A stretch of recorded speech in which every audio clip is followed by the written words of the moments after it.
Hello and welcome back to the NWR Virtual Investor Conference. I'm Andrew Gagan from AusBiz. Our next company is Chimeric Therapeutics, ticker code CHM. Chimeric is a clinical stage cell therapy company focused on bringing the promise of cell therapy to life for patients with cancer. It is currently in a phase 1 clinical trial for its lead asset, CLTX CAR-T, a novel and promising CAR-T therapy for the treatment of patients with glioblastoma, developed by scientists at the City of Hope Medical Center in California. The company also recently announced it had obtained the exclusive license to a novel CAR-T for solid tumors from the University of Pennsylvania. Now, a reminder, of course, if you'd like to ask a question, do so at the end of the presentation by checking in on the Q&A panel on your screen there. Let me please now welcome the COO of Chimeric Therapeutics, Jennifer Chow. Jennifer. Thanks, Andrew. Hi, everybody. Thank you so much for taking the time to join me this morning. As Andrew said, we're a clinical stage cell therapy company that is very much focused on bringing the promise of cell therapy to life for more patients.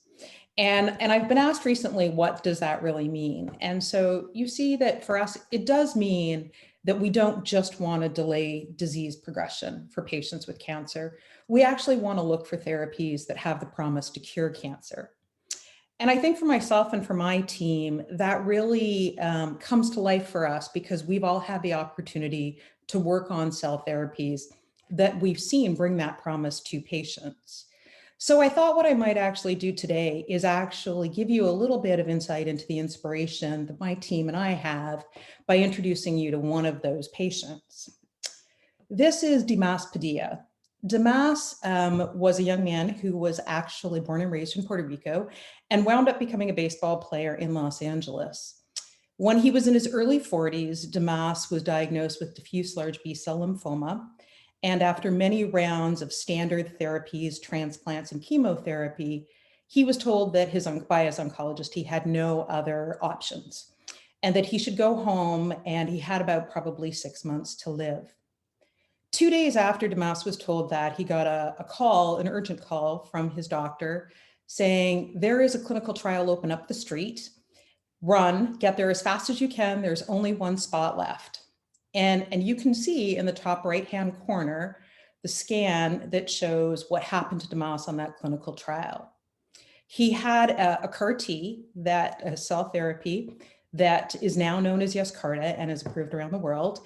And he went from having cancer all over his body and what he described as sort of golf ball sized tumors to having it completely melt away and being in complete remission. And why that's so inspirational to us is not just because the therapy was actually able to take his cancer away. It's because what you see here is the pictures that we get every year since Dumas actually had his initial therapy that show that he continues to be cancer-free and how he's surviving and flourishing with his family and his young children. And I think for the team at Chimeric, that inspiration, that's what bringing the promise of cell therapy to life means to us. And that's really the mission that we are on, to bring that promise to more patients like Dumas, so more people have more time with their families. So for us, we're focused in cell therapy, discovering assets like the Chlorotoxin and the recent CDH17 asset that we've just licensed that we believe has the promise to bring curative intent for patients. Our development, we really are focusing now on the development of Chlorotoxin as well as our CDH17 asset. And we really believe that our expertise in cell and gene therapy allows us to bring that development forward more rapidly. So that's really where we're focused as an organization in 2021. From a discovery perspective, as we've thought about enhancing our pipeline, we've really been looking to enhance it in cancer for both solid tumors and blood cancers. And we've been looking at assets that kind of fall into one of three buckets. The first are what we call novel CAR designs. So these are CAR-Ts that have some type of new design to them. They may be a novel antigen target, so they go after a different type of cancer, or what we call a third generation CAR-T. The second bucket is around allogeneic cell sources. So the cell therapy that Dumas received, or that most people receive right now with commercial cell therapies, is known as an autologous cell therapy. It's a cell therapy where a patient's own cells are taken and they're shipped away to be manufactured and then brought back and infused into the patient. With allogeneic cell sources, you don't use a patient's own cell sources. You use other cell sources, which allows us to be able to have those therapies readily available off the shelf for patients. And then the third area that we've really been looking into is alternative cell types. Right now, we use T cells for our therapies. We've been looking into very innovative cell therapies that use NK cells and macrophages. Some of you may know, and I think that Andrew actually highlighted at the beginning of this, that recently we were incredibly excited to announce that we found an asset to enhance our pipeline that we believe actually has incredible potential for patients. We licensed a third generation CDH17 CAR-T from the University of Pennsylvania. And what we've seen in preclinical data shows that this particular CAR-T has incredible efficacy, as we saw complete eradication of tumor cells for patients. We are hoping and planning to start a phase 1 trial in 2022, and we see that trial having broad applicability across 4 different tumor types, which I'll introduce you to. The asset that we licensed has a robust IP portfolio with long life patent potential through to 2038, 2039, and it was funded through existing cash reserves. We also have a 3-year research commitment with the University of Pennsylvania and the inventor of this particular CAR-T. For those of you that aren't familiar with the University of Pennsylvania, in cell therapy, they are very widely known and recognized as a worldwide leader, very much because they were home to the first FDA-approved CAR-T therapy that was developed by one of the most famous physicians in cell therapy, Dr. Carl June. University of Pennsylvania takes home lots of awards when it comes to development in cell therapy. They rank first for patents. They've started more than 10 companies, and they constantly rank in the top 10 from cancer for being the top 10 cancer centers in the world. At the University of Pennsylvania, the CAR-T that we've licensed, the CDH17 CAR-T, was invented by Dr. Xinhua. Dr. Hua is an incredible scientist who has been working at UPenn for over 20 years. He's a full professor, he's an investigator, and a Harrington Scholar Innovator. And we're thrilled to be able to collaborate with Dr. Hua and the extended team at the University of Pennsylvania through our three-year research collaboration agreement. The CDH17 CAR-T for Dr. Hua and the team at UPenn was something that was developed over a period of 10 years. They spent an entire decade optimizing this asset so that you can see the chart on the right-hand side. And why that chart on the right-hand side is so important is it's telling you that with the CDH17 CAR-T, there is a complete eradication of neuroendocrine tumor cells in mice. Essentially what you see is that the yellow and black lines that go up, they're just showing you what would happen with absolutely no therapy. It's a control. So what you see is the tumor would get bigger and bigger and bigger. The tumor volume is increasing over time. The red line shows you one of the constructs or one of the CAR-Ts that Dr. Hua and the team at UPenn developed somewhere within that decade and that they tried out. And you can see that it has a little bit of power around reducing the tumor volume or how big the tumor gets over time, but it certainly didn't eradicate it. The green line is the CDH17 CAR-T that Chimeric has licensed from University of Pennsylvania, and it's the one that we believe is completely optimized. As you can see, that it eradicates all of the tumor cells, and there's no relapse of those tumor cells within 50 days. So this is incredibly promising preclinical efficacy that we're seeing. In addition to the preclinical efficacy, the CDH17 has shown preclinical safety. And so what you actually see is that CDH17, which is what the CAR-T cell is looking for on the cancer cell, it's also expressed in healthy cells. What you see, though, is that it's hidden, and so the CAR-T cells can't actually get to it. On the far left, you can see that the cells, and they're very tightly put together, and you actually see the CDH17, the small blue lines, hidden behind the tight junctions of the cells. So in the middle, where the CAR T cell tries to actually get to the CDH17, it can't get past the tight junction, so it never reaches the CDH17 on the healthy cells. On the far right, what you see is when the cancer cells are introduced and the CDH17 is expressed, how the CAR T is actually able to find the CDH17 on the cancer cell and attach to it, which then allows it the ability to kill that tumor cell. So we're very excited not just by the efficacy that the CDH17 has shown preclinically, but also by the fact that it really looks very safe preclinically in that the CDH17 attaches to the tumor cells, but not to any of the healthy cells. So the CDH17 is actually something that is expressed on a number of tumors. Most specifically, or probably the highest level of expression we see, are on the 4 tumors noted here. Neuroendocrine tumors, where a lot of our preclinical work has been done, in colorectal cancer, gastric cancer, and pancreatic cancer, some of the most common and yet most lethal diseases that there are.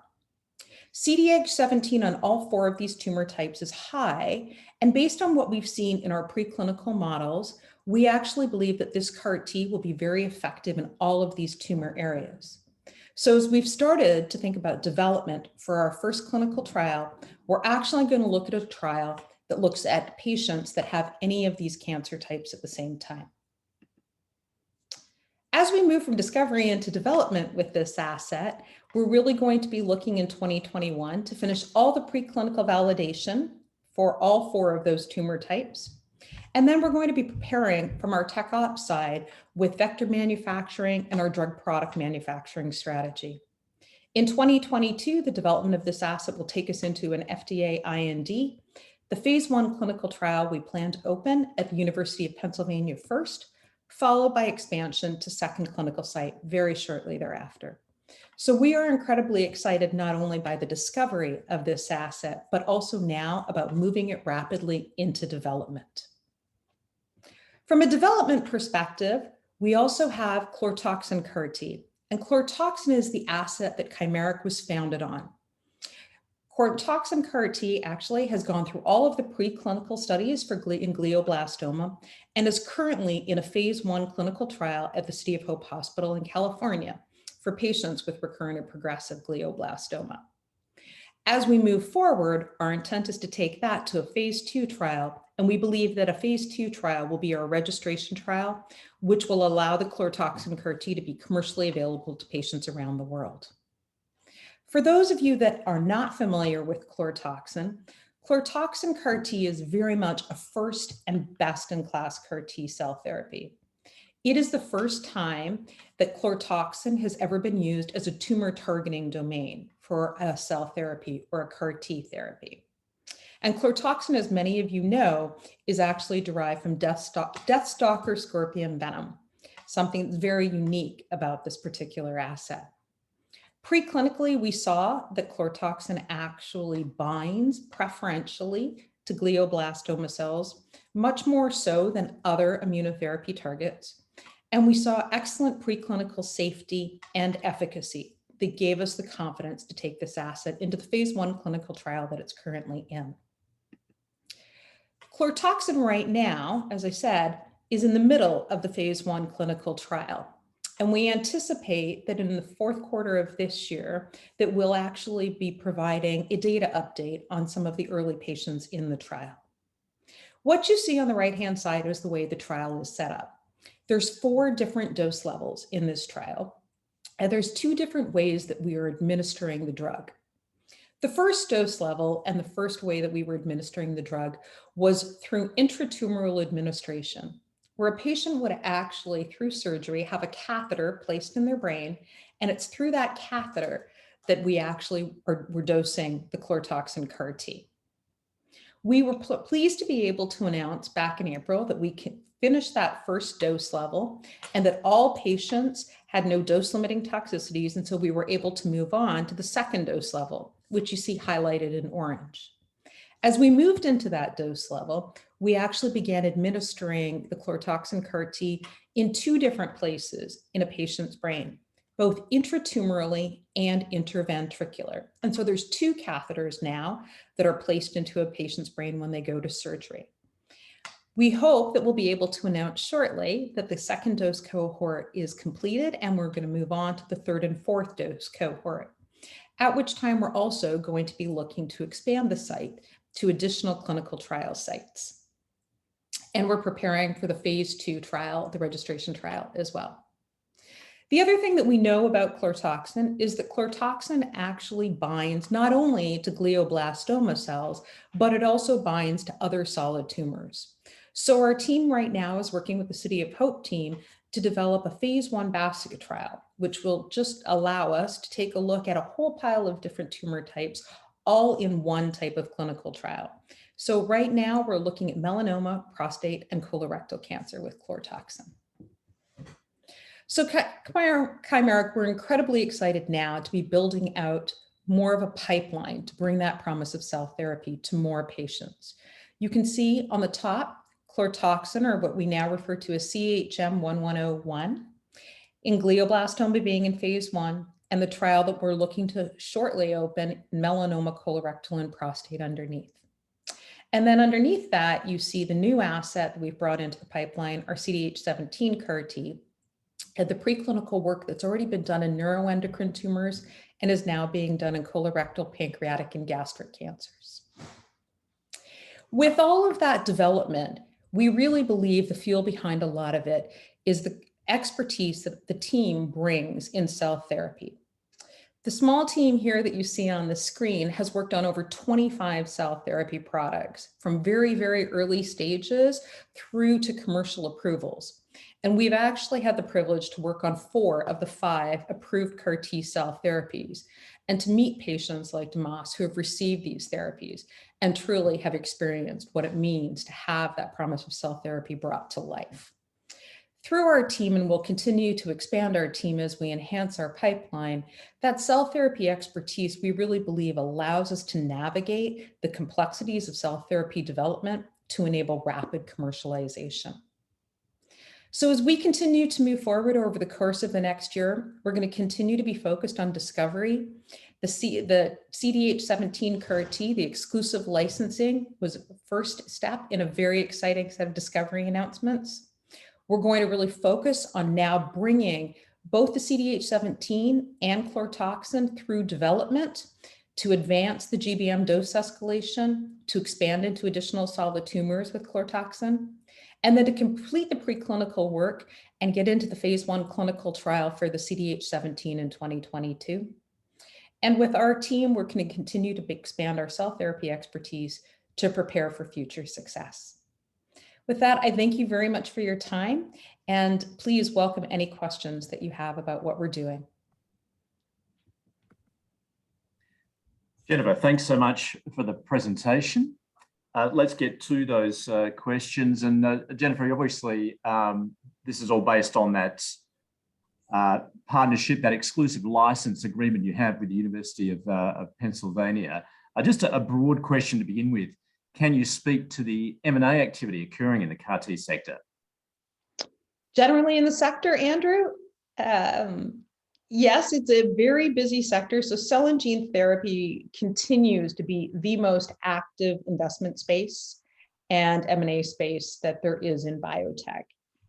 Last year in 2020, there was nearly $12 billion of investment put in that, and we routinely see IPOs and follow-on offerings that come into hundreds of millions of dollars in this space. So it continues to be a very active space.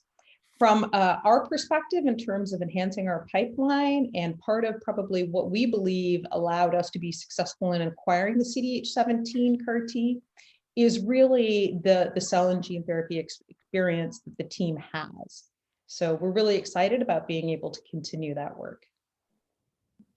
Okay, and can you talk about what other companies are doing with regard to targeting solid tumors? I guess this is all about competition, of course, but with those CAR-T technologies.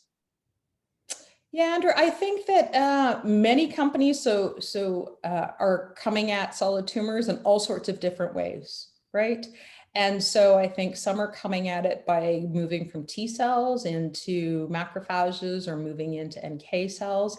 Some are coming at it by trying to actually redesign or optimize the CAR T constructs.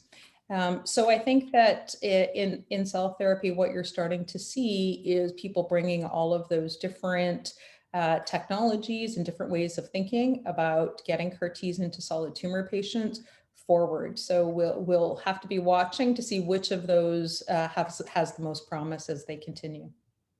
And further to that, a question that saying it sounds as though you may look to continue adding assets. Is there a particular area that is of interest? Yeah, for us, Andrew, you know, I think we've really tried to focus in those three areas that I discussed. We're staying very firmly focused on oncology. We're looking at assets both in solid tumors as well as in blood cancers. And certainly that's where a lot of the early development of CAR Ts has been done. And then we're looking at assets that fall into one of those three buckets, that they're either novel CAR designs like the CDH17 that we just licensed, or that they are using some type of allogeneic cell source that would allow off-the-shelf therapy, or that they're using some type of non-T cell based therapy. Okay, just a more specific question then, Jennifer, the expected timeline with regard to phase 1 and phase 2 of the trials with CHM1101. Yeah, so with Chlorotoxin, so Chlorotoxin is right now already in a phase 1 clinical trial. And we anticipate that that trial is an 18 to 24-month trial. So we are starting to work on all of the development for the phase 2 clinical trial for Chlorotoxin. For the CDH17, so for CHM2101, what we're looking at is completing the preclinical work for that trial this year, and we're looking to bring that into a phase 1 trial next year in multiple tumor types. All right, and Jennifer, a question perhaps again in terms of competition in the space. Someone is asking, we've just had a presentation from Imugene. Can you explain the difference in the focus between the two companies? Yeah, I think Imugene, and certainly I would recommend, you know, speaking to Leslie and to Paul, but Imugene is very much an oncolytic virus focused company, while Chimeric continues to be a cell therapy focused company. And so I think the companies have very different focuses. All right, Jennifer, thanks so much for answering those questions. Thanks for your presentation. And thanks so much for joining us from Chimeric Therapeutics. Thanks, Andrew.